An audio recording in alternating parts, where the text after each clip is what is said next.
Vamos para a palavra, amém? Irmãos, eu não prometo ser breve hoje.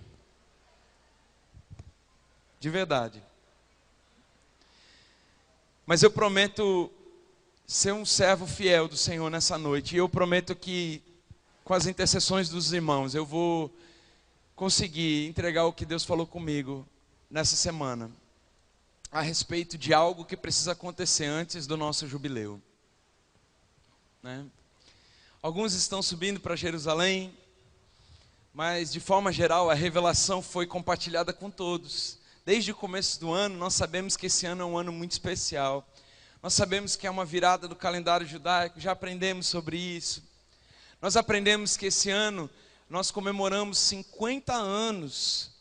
50 anos que determinam o jubileu do povo de Israel. E quem é o povo de Israel? Na antiga aliança, nós não éramos, porque nós somos brasileiros.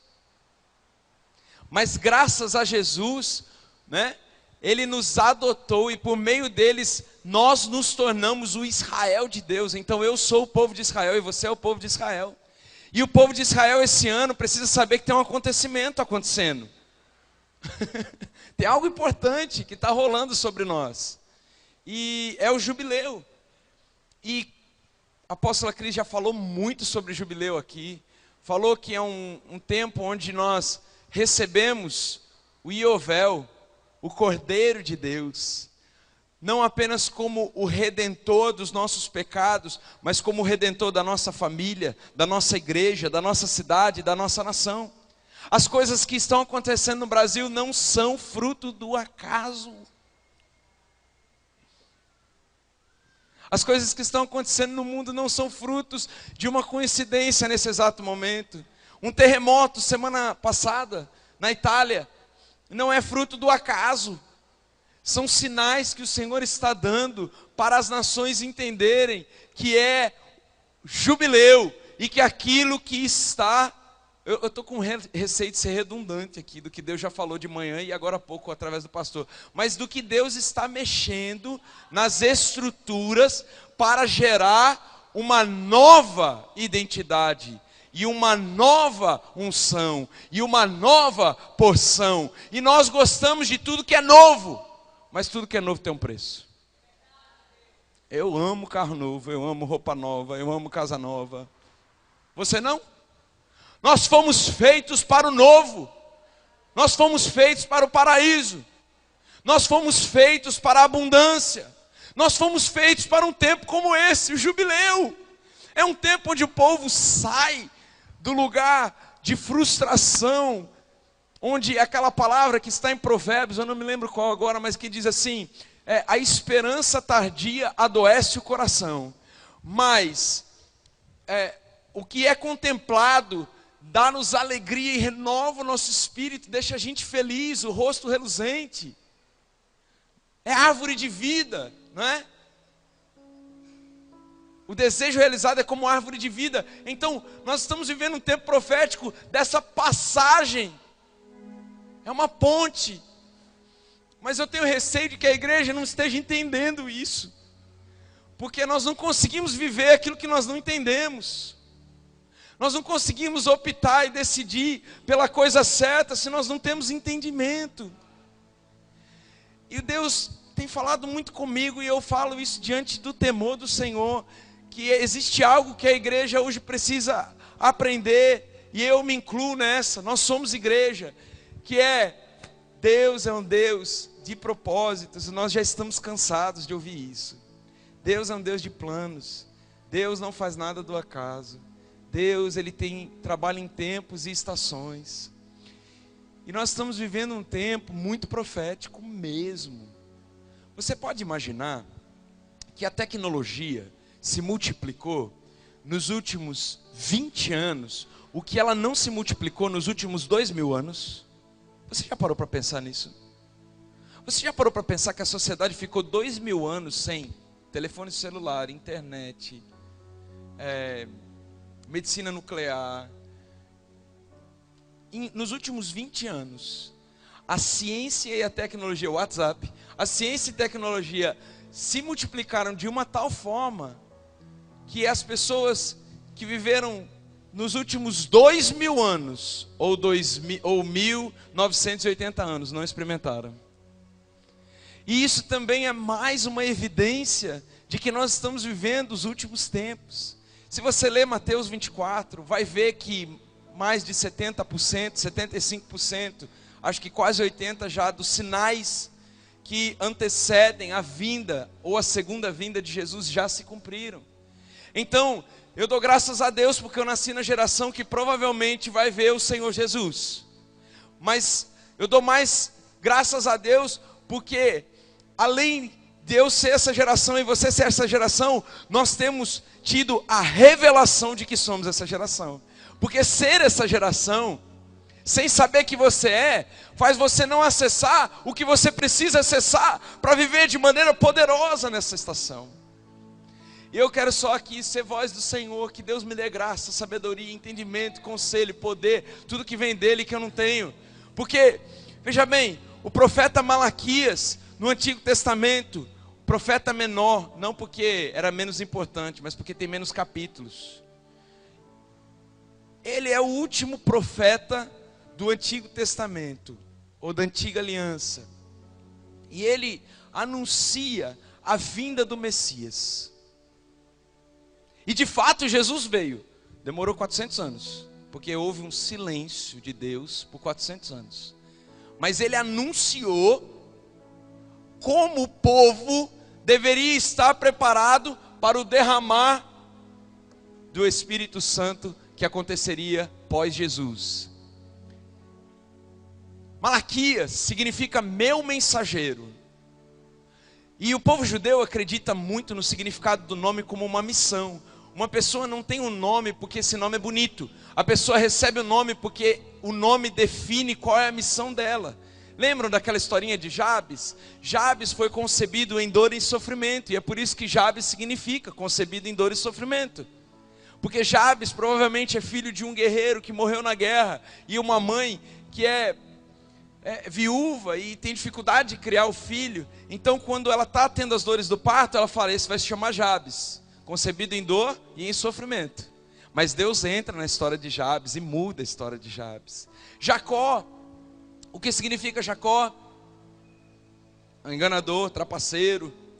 Só que daí um dia Deus entra na história dele e muda o nome de Jacó e passa a ser Israel. Então Deus tem um negócio com o nome. E a gente precisa também ter um negócio com o nome. A gente não pode achar que o nome não tem nada a ver. E Malaquias significa meu mensageiro. Significa Deus falando com o povo de Deus, com o povo dele, a respeito de uma mensagem do que está por vir. O irmão aqui falou de novo, meu mensageiro.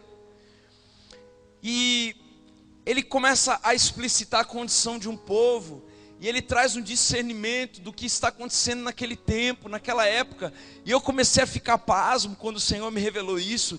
Porque enquanto Malaquias estava preparando o povo para a vinda do Messias, nós estamos vivendo um tempo profético muito semelhante. O povo parece estar na mesma condição do que o povo de Israel na época de Malaquias. E se você ler Malaquias, você vai ver que existem muitas semelhanças entre nós e eles. Só que eu não vou pregar sobre Malaquias hoje, irmãos. Eu quero falar só sobre algo que ele menciona como característica do povo daquela época, porque eu creio que essa é a revelação do que nós precisamos ter hoje. Mas, enquanto Malaquias está falando, enquanto Deus está falando através de Malaquias, ele contextualiza 3 coisas bem importantes.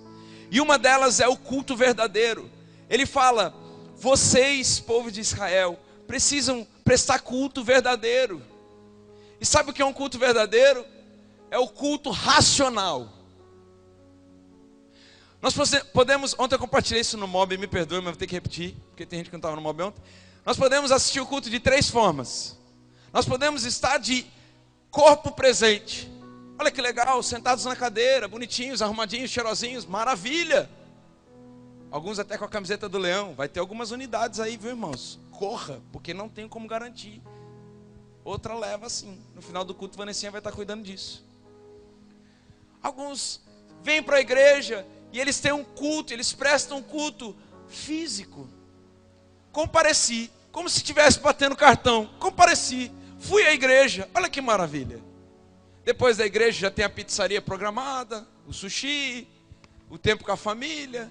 Chega a ser legal vir na igreja, entendeu? É uma coisa assim, não que não seja legal vir na igreja, mas nem sempre é legal. Porque a palavra de Deus diz que quando a gente vem na casa do Senhor e nós estamos perturbados, nós encontramos conforto. Oh, maravilha. Mas quando nós estamos confortados, nós encontramos perturbação. Porque a palavra de Deus é como uma espada de dois gumes, ela penetra num lugar de encontro entre a alma e o espírito, onde ninguém tem acesso. É o lugar mais invisível que existe, onde o eco do espírito diz para a tua alma: alma! É isso que o espírito está dizendo. E a alma decide se vai ouvir e obedecer o espírito, ou se vai continuar fazendo o que quer. Mas a palavra de Deus entra neste lugar. E pessoas que estão confortáveis, pessoas que estão tranquilas na sua vida, numa pasmaceira espiritual, me perdoem, elas ficam incomodadas. Então nem sempre é legal vir na igreja. Às vezes é desconfortável. Mas há pessoas que vêm apenas em nível físico e assistem e prestam culto físico. Estou aqui, I'm here, massa, legal, gostei, bacana. Há pessoas que prestam cultos em nível emocional. Alguém levantou a mão. Oh, eu também vou. Eu acho que isso é espiritual. Eu sinto. Mas na verdade, ele não está levantando nem a mão espontaneamente. Nada contra quem levanta a mão, eu sou o primeiro. Mas ele está levantando a mão porque ele tem uma sensação de que aquilo é bom. Ele chora. E crente assim gosta muito da palavra profética, porque é algo que ele nunca vai acessar se ele não mudar o tipo de culto e o nível de culto que ele vai prestar. Mas é algo que impressiona e mexe com as emoções. Meu Deus, o negócio vai acontecer aí. O negócio está sério. Porque a nossa alma sente quando o Espírito está em operação. E chega a dar um frio na barriga. Mas as pessoas que prestam culto em nível emocional, elas nunca saem de fazer sua própria vontade para fazer a vontade de Deus. Mas elas sentem emocionadas e tocadas em um culto. Derramam até algumas lágrimas às vezes. Acham emocionante o que o pregador prega, a oração do outro pastor, a maneira como consagrou o vinho, o suco de uva, o pão. Olha que coisa maravilhosa. Irmãos, não é esse culto que Deus quer que a gente preste. Não é o culto nível 1 em termos físicos, e não é o culto nível 2 em termos emocionais. Deus está mais interessado em salvar uma geração do que deixar um homem rico. Porque Deus está mais interessado em mexer com o nosso conforto do que deixar a gente ir para o inferno do jeito que a gente está. Porque Deus está mais interessado em mudar o nosso padrão de relacionamento, a maneira como honramos ou desonramos as pessoas, do que está interessado em preservar o nosso conforto emocional.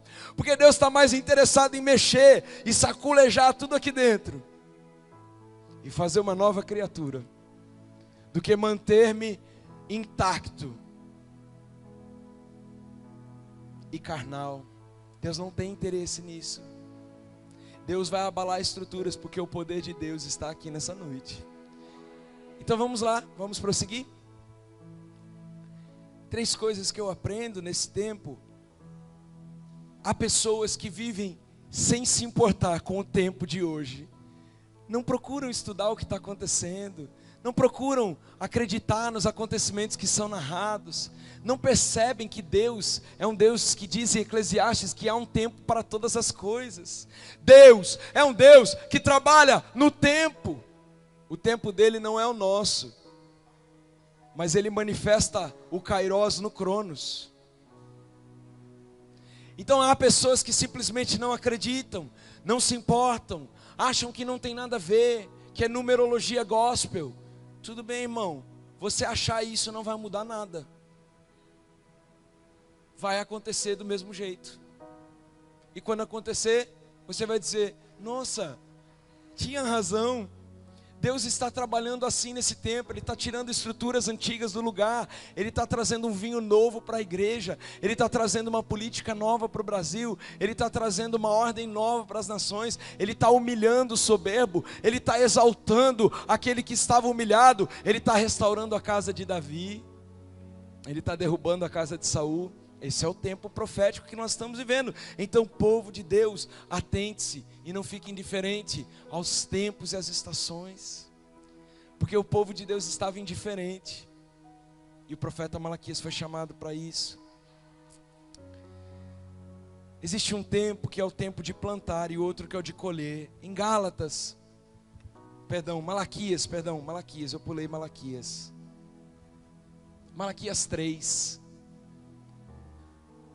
3, dos versículos 6 até o 12, Deus fala a respeito de algo que eu quero compartilhar com vocês, que acredito que é a revelação dessa noite para a nossa vida, algo que precisa mudar antes do jubileu.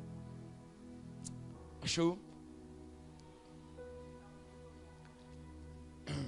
Estava do 8 ao 9, põe a partir do 6, por gentileza. Pode ser do 8, vamos do 8, vamos simplificar. A palavra de Deus diz assim: pode um ser humano roubar algo de Deus? No entanto, vocês estão me roubando e ainda ousam questionar como é que te roubamos. Ora, nos dízimos e nas ofertas. Estais debaixo de grande maldição, porquanto, desafiador, irmãos, porquanto me roubais, a nação toda está me roubando. Trazei, portanto, todos os dízimos ao depósito do templo, a fim de que haja alimento em minha casa, e provai-me nisto, assegura o Senhor dos exércitos, e comprovai com vossos próprios olhos, se não abrirei as comportas do céu, e se não derramarei sobre vós tantas bênçãos, que nem conseguireis guardá-las todas. Também impedirei que pragas devorem as vossas colheitas, e as videiras nos campos não perderão o seu fruto, promete Yahvé. Todas as nações vos chamarão achar bem-aventurados, porque a vossa terra será maravilhosa, promete o Senhor. Vossas palavras têm sido hostis e acusadoras contra a minha pessoa, reclama Yahvé, e ainda ousam indagar o que temos falado contra ti. Irmãos, Deus falou comigo algo chamado princípio. Vocês sabiam que a gente tem o princípio, que é a lei da gravidade? Eu gosto de dar esse exemplo porque ele é muito nítido. Nós podemos orar a Deus e pular do 10º andar e nós morreremos, porque Deus estabeleceu princípios. Deus estabeleceu princípios para reger o dia, a noite, as estações do tempo, os relacionamentos, a fé, a vida com Deus, o casamento, a educação dos filhos. E existe um princípio chamado princípio, em primeiro lugar, da gratidão. Sabe qual é o princípio da gratidão? É o que os 10 leprosos, aliás, o que 9 leprosos não fizeram. Vamos ler essa história rapidinho. O princípio da gratidão é ser agradecido e reconhecer que tudo que temos e somos não vem de nós, vem de Deus. Tudo que temos, tudo que somos é graça. O ar que respiramos, a força que temos para adquirir riquezas, tudo não vem de nós, é graça. O princípio da gratidão não é simplesmente dizer muito obrigado, amei o presente que você me deu. Não.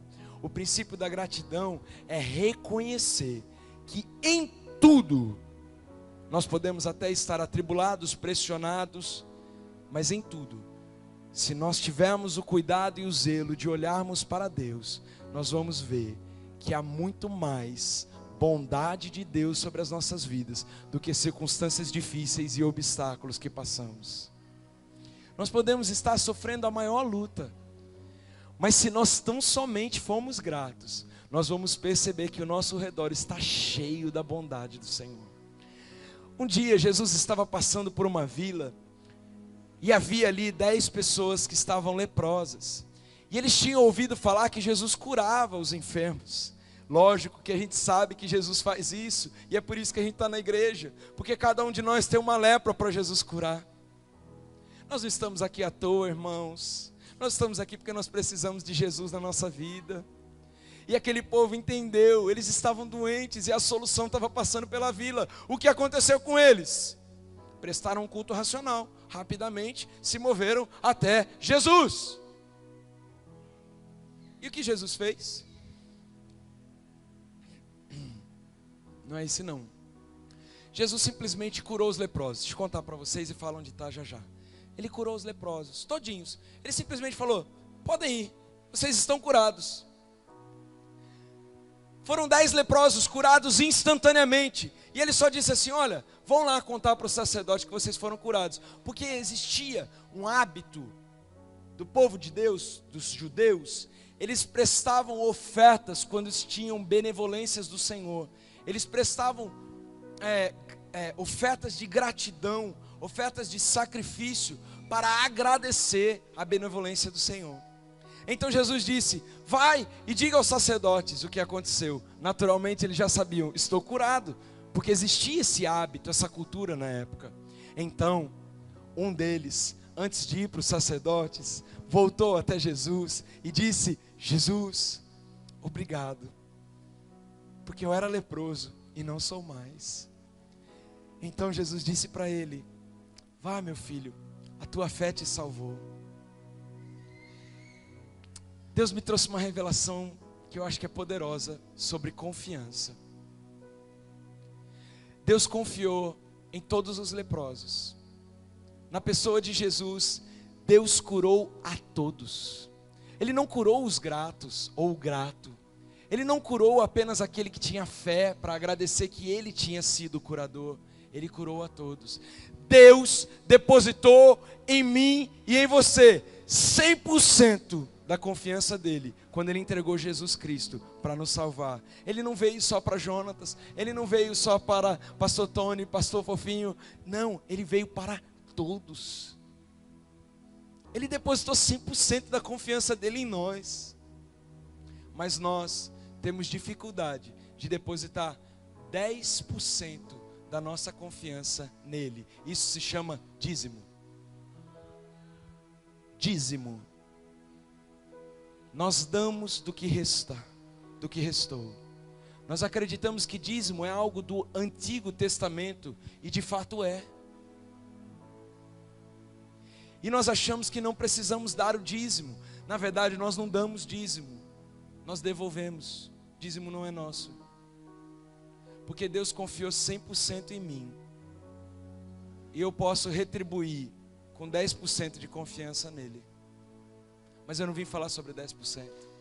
Eu vim falar sobre a nova aliança, porque é isso que nós gostamos, não é? Não é da graça, não é de ter uma chance a mais, não é isso que nós gostamos. Não é essa era que nós vivemos. Nós não vivemos mais na lei, nós vivemos na graça. Oh, glória!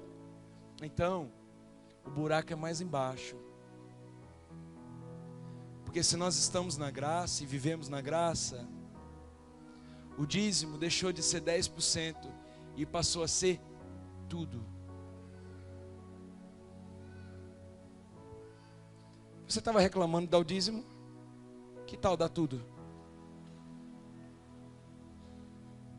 Por que eu estou dizendo isso, irmãos? Porque se nós não vivemos uma vida generosa, nós não podemos receber generosidade, porque é a generosidade que produz generosidade. Se nós não vivemos uma vida de gratidão, cumprindo o princípio da gratidão, nós não podemos ter uma atmosfera de milagres, porque é a gratidão que move os céus e a terra em prol dos milagres. Quando nós agradecemos a Deus e reconhecemos que tudo vem dele, nós não temos dificuldade nenhuma de devolver tudo para ele, porque nós sabemos quem deu. Pastor, prove sua teologia. Vamos para a palavra, irmãos. Irmãos, a cura dos leprosos está em Lucas 17, do 11 ao 13. Provo sim, irmãos. Vamos lá. Gálatas 6, 6 e 7.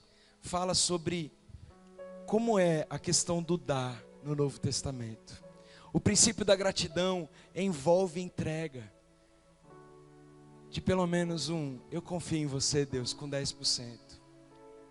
O que está sendo orientado na palavra, quem aqui está sendo orientado na palavra nessa noite? Levanta a mão. Eu também. Deve, isso é Novo Testamento? Gálatas é novo ou é velho? Deve, fala sobre dever. Compartilhar. O quê? Leiam vocês mesmos. Compartilhar o quê? Compartilhar o quê? 10%. Compartilhar o quê? Não, 10%. Tudo. E tudo não é 10%. Tudo é tudo. É nessa unção que os apóstolos viviam. Teve um casal chamado Ananias e Safira, que prometeram dar um terreno para Deus. Eles não tinham que prometer dar nada, mas eles prometeram. Novo Testamento, viu? Graça. Espírito Santo na casa. Novo Testamento. Volto a repetir. Nova aliança. Eles prometeram dar tudo, mas quando chegaram diante do profeta, diante do pastor, entregaram só uma parte. Mentiram. O que aconteceu com eles? Morreram? Morreram por quê? Porque não deram tudo? Não, porque mentiram, foram infiéis e brincaram com a casa de Deus. A palavra de Deus diz: não vos enganeis, Deus não se permite zombar. Percebe que a palavra de Deus está falando isso logo depois que ela fala para a gente compartilhar tudo que nós possuímos. Ela não fala isso depois de alguém dar risada de um milagre que aconteceu. Ela não fala isso depois de alguém falar de Jesus para um bêbado na praça. Ela não fala isso depois de um missionário ir para uma nação e padecer necessidade. Ela fala isso depois de pedir que a gente compartilhe tudo. Existem pelo menos 3 níveis de confiança em Deus. O nível do 10%, que é o nível da média. E é por isso que muitos pastores usam Malaquias para pregar dízimo. Porque a média dá dízimo. Agora quem quer mais de Deus, sabe que tudo o que tem é de Deus. E é para Deus. É para socorrer o pobre, o necessitado. É para manter o reino de Deus e as portas da igreja abertas. É para enviar missionários. É para restaurar famílias. É para comprar livros. É para investir em pessoas. É para cuidar de creches. É para cuidar da viúva. O tudo diz respeito a isso. Mas daí, irmãos, nós continuamos na nossa vida medíocre. Nós somos um dos leprosos. Nós damos 10%. Quando damos? Bom, vamos falar de quem não dá 10%. Volta em Malaquias 3, a partir do 8. Nós vamos ler, eu acho que é o 10 ou 12. Pode um homem roubar a Deus, Pode um homem roubar a Deus, no entanto estás me roubando, e ainda perguntam em que te roubamos. Ora, eu digo nos dízimos e nas ofertas, estais debaixo de grande maldição, porquanto me roubais, a nação toda está me roubando, e nós achamos que não estamos roubando a Deus. Irmãos, eu pedi para os apóstolos que eu queria dar essa palavra, porque sabe o que Deus me mostrou? Que porque nós não temos a revelação de dízimos e ofertas, as nossas finanças estão presas. Porque nós temos roubado a Deus e falado em que te roubamos. Porque nós não temos integridade para administrar os nossos recursos, separando a nossa confiança medíocre de 10% para Deus. O inimigo, o devorador, tem roubado. tem roubado através de saúde, tem roubado através de finanças, tem roubado oportunidades de negócios, ele tem roubado. E nós não podemos entrar no jubileu e jubilar sendo ladrões. Dízimo não mantém pastor. Dízimo mantém o reino de Deus se expandindo na cidade onde a igreja está plantada. Dízimo não é dever, é devolução. Dízimo prova e comprova a sua confiança, não no anjo da igreja, mas a sua confiança em Deus. Porque ao anjo da igreja será pedido conta da maneira como administra, mas a você será pedido conta se deu para que ele administre. E quando nós não fazemos isso, nós somos ladrões. Que palavra dura, né, irmãos? Tá difícil, glória a Deus. Não precisa dar não. Daqui a pouco vocês dão para vocês verem o resultado do dízimo. Porque nós gostamos de resultado, mas temos as mesmas atitudes. Com as mesmas atitudes, nós não temos resultados diferentes. Se continuarmos roubando a Deus, o inimigo vai continuar roubando a gente. Porque Deus não pode interferir na nossa decisão. Ele nos deu liberdade para escolher. E nós chegamos e falamos: eu não vou para o inferno sem dar dízimo. Não sobra, pastor. Deixa eu dar um depoimento sobre dízimo que aconteceu na minha casa. Meu pai estava no começo do ministério e ele tinha largado mão da Volkswagen, onde ele trabalhava há 18 anos e tinha um salário de aproximadamente 15 salários mínimos na época, para se doar na obra do Senhor por 0 cruzeiros na época. E ele fazia bico de final de semana para poder se manter. Ele fazia bicos de conserto de carro, revisão, nos finais de semana. Aliás, nas segundas-feiras, na verdade, que era o dia de folga dele, entre aspas. Mas um dia, os bicos pararam de dar. E minha irmã tinha acabado de nascer e não tinha leite para ela. E ele disse, minha mãe disse: o único dinheiro que nós temos é o dízimo. Você vai dar o dízimo e vai deixar de comprar leite para sua filha. Meu pai disse assim: foi Deus quem me deu, e se Ele quiser me tirar, vai morrer de fome, mas o meu compromisso com Ele é inegável. Porque eu confio que Deus é o provedor, e Ele não me deu uma filha para morrer de fome. Porque eu sei que Ele virá, e esse é um teste do meu coração. Tu te apruma, Safira. E ele entregou o dízimo naquele dia. Voltando da igreja, acabou a gasolina. E ele conta que tinha um Fusca na época, financiado, com as parcelas atrasadas. E ele parou numa vila muito perigosa, perto da igreja. E um bandido chegou até ele e disse: fique em paz, tu é o padreco da minha mãe. Eu só quero te ajudar.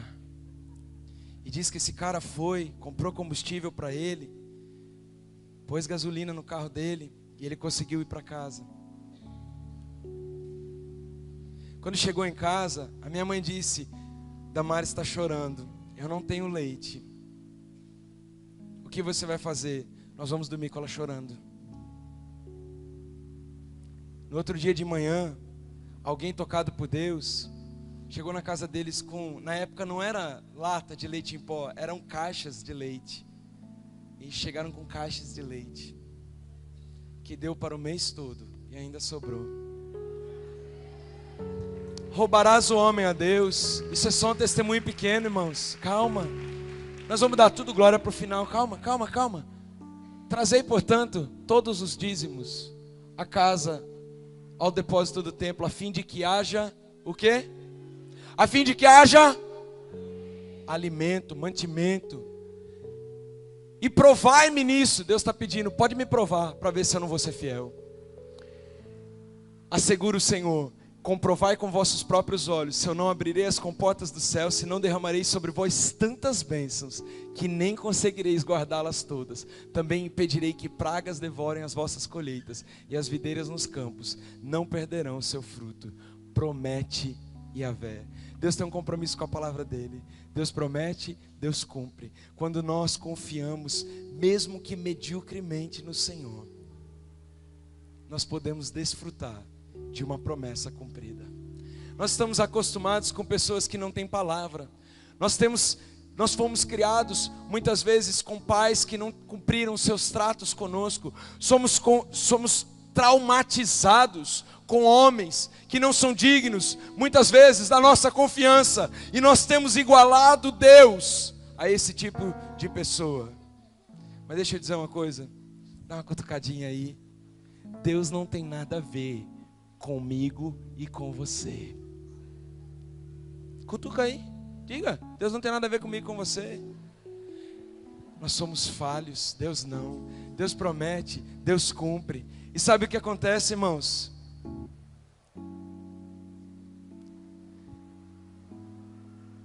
Quando nós temos gratidão no nosso coração, nós entendemos isso. Mas quando nós temos gratidão no coração, nós automaticamente cumprimos um outro princípio, que é o princípio da semeadura. O princípio da semeadura, ele tira a gente do lugar medíocre dos 10%. E ele leva a gente a um nível mais elevado de tudo. E tudo é tudo. Tudo é tempo, tudo é dinheiro, tudo é dedicação, tudo é trabalho e tudo é a minha vida.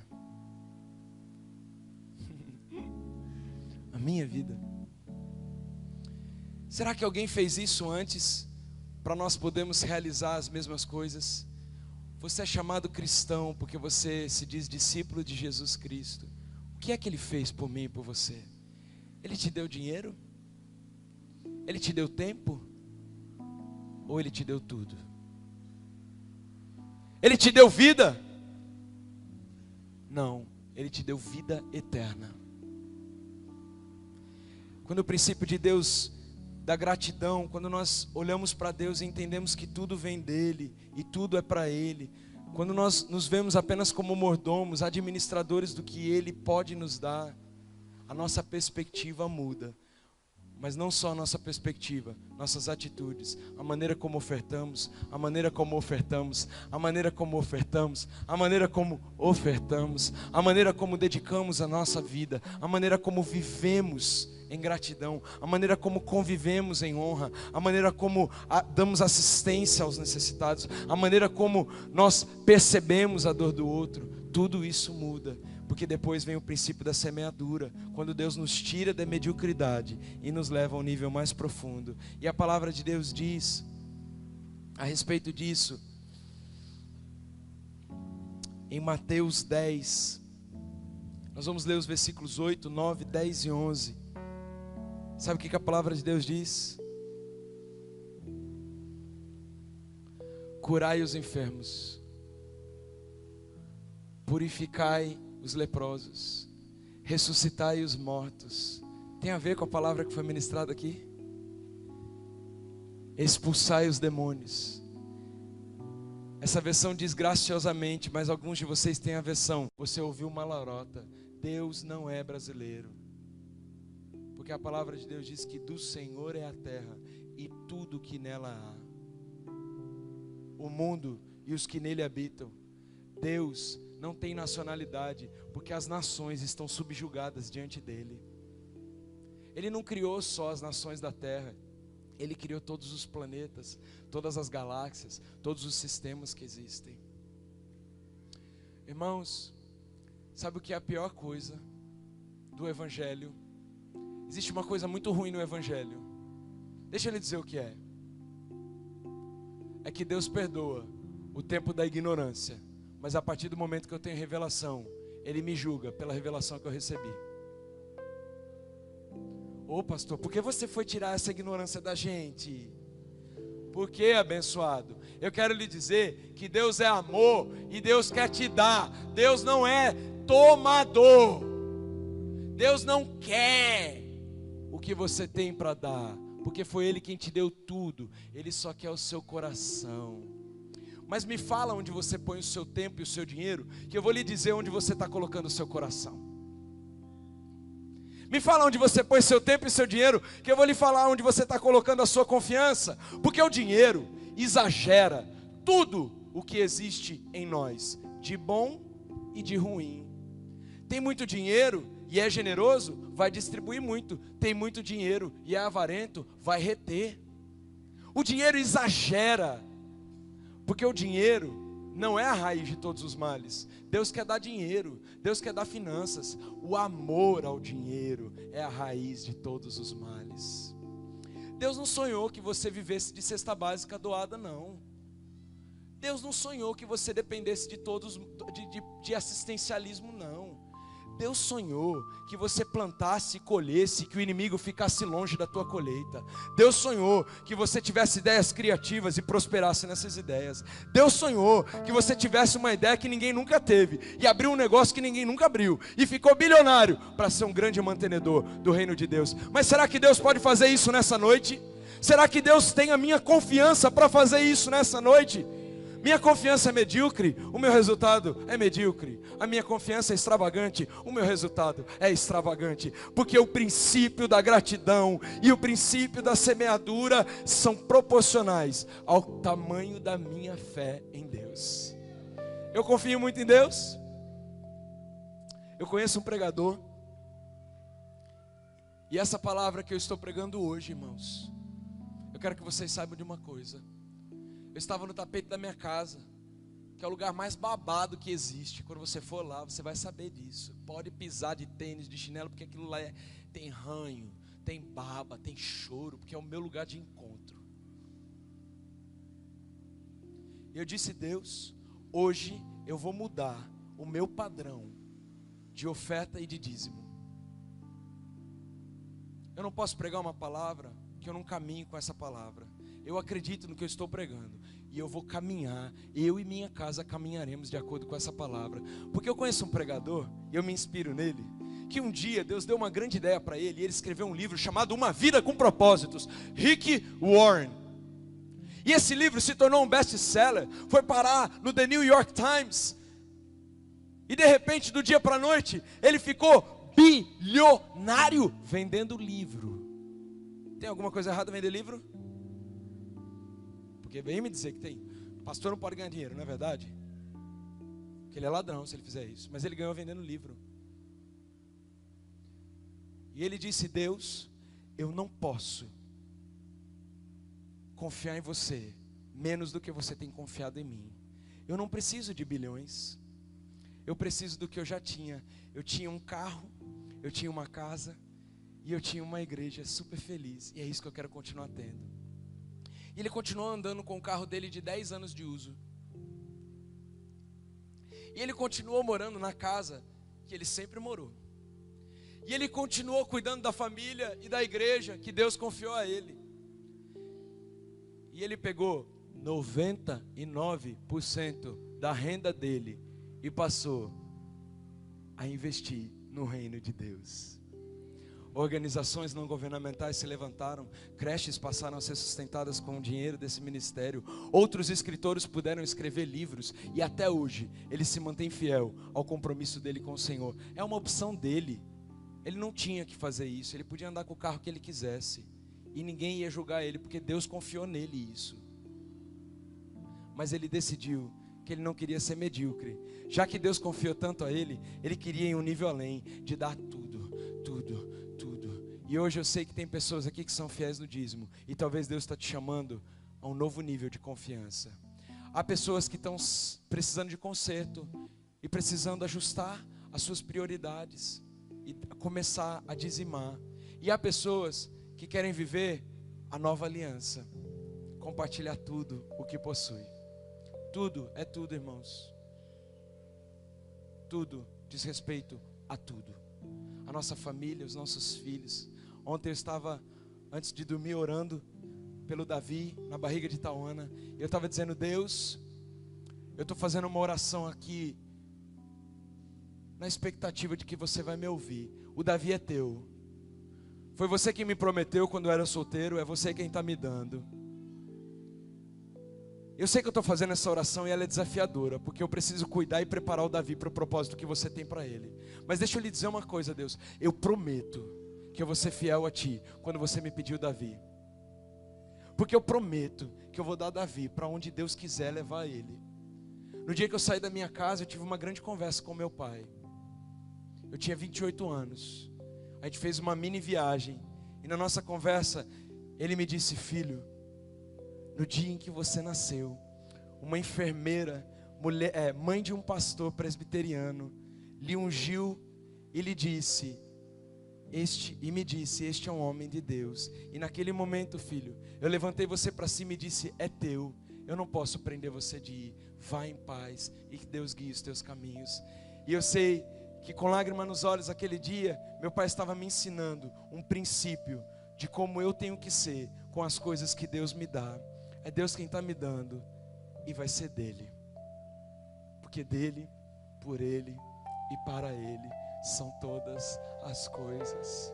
Irmãos, essa palavra pode ser bonita,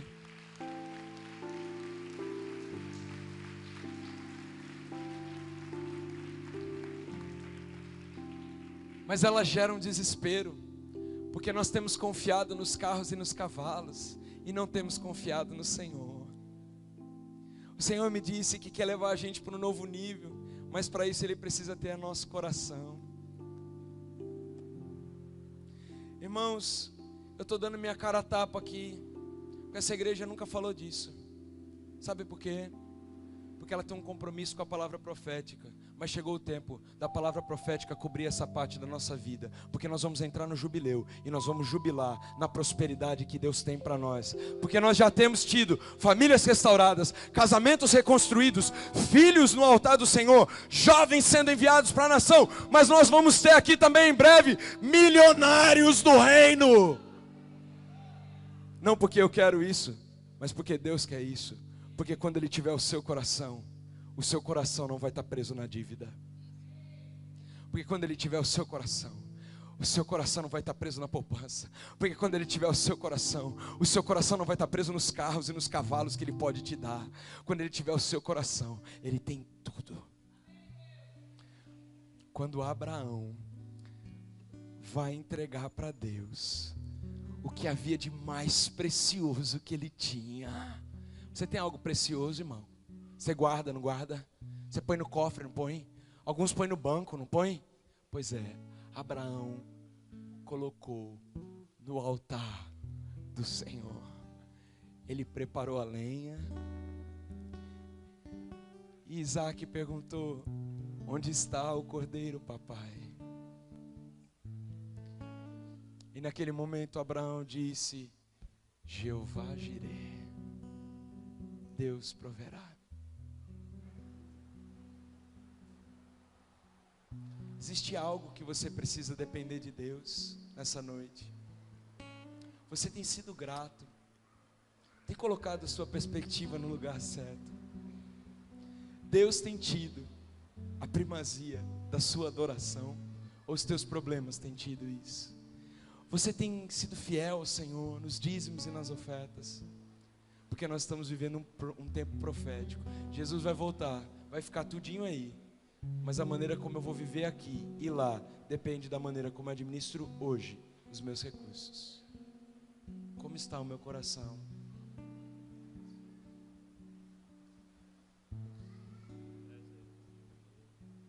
Eu vou contar algo aqui que acho que poucas pessoas sabem. Me permita, fofinho, ore aí por mim. Mas eu vou contar algo que poucas pessoas saibam. Antes de eu sair de casa, eu cresci ouvindo meu pai, que é até hoje um amante de carros. Ele ama carro. Eu ouvi meu pai a vida inteira falando: eu amo vocês, eu amo vocês. Mas um dia, quando eu ficar mais tranquilo e não precisar pagar tanta escola, eu vou ter um carro bom. Mas sabe o que aconteceu, irmãos? Todo mundo já tinha se formado, todo mundo já estava quase que casado, só eu estava solteiro em casa ainda.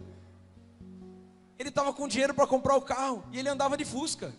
E eu disse, não é possível não. Ele não disse que ia ter um carro bom quando a gente fosse formado. E um dia Deus me disse, você está saindo de casa, eu quero que você saia com honra. E Deus colocou no meu coração para dar um carro para meu pai. Mas eu não tinha como fazer isso. Então eu organizei uns amigos aí. E eu disse, vamos honrar o pastor? E a gente fez uma festa que chamou Festa de Honra. E a gente deu um carro para ele. E o carro tem a placa do ano do ministério, do que ele foi chamado para o ministério. E ele ama aquele carro, mas mais do que tudo, quando os amigos dele falam, nossa, que maravilha, você ganhou um carro. Ele disse assim, não, um carro eu podia comprar. O que eu ganhei foi o coração dos meus filhos. Eu acho que quando nós vimos no altar do Senhor, a gente tem que vir com essa perspectiva, que Deus tem tudo para nos dar. E Ele não precisa de nada que eu tenho para dar, mas que Ele só está querendo o meu coração. Deus só está querendo o meu coração. Irmãos, quando nós seguimos o princípio da gratidão e o princípio da semeadura, a boa medida, recalcada, sacudida e transbordante ainda é pouco, porque Deus tem um compromisso conosco eternamente, mas aqui na terra é vida e vida com abundância. Não falta, não faltará. Ele prosperará, Ele protegerá a sua semeadura, Ele protegerá a sua colheita. O princípio é claro. Eu sei que vocês já estão sendo movidos por Deus. Eu não consegui nem terminar a palavra. Deus é fiel. Amém, eu não preciso pregar mais.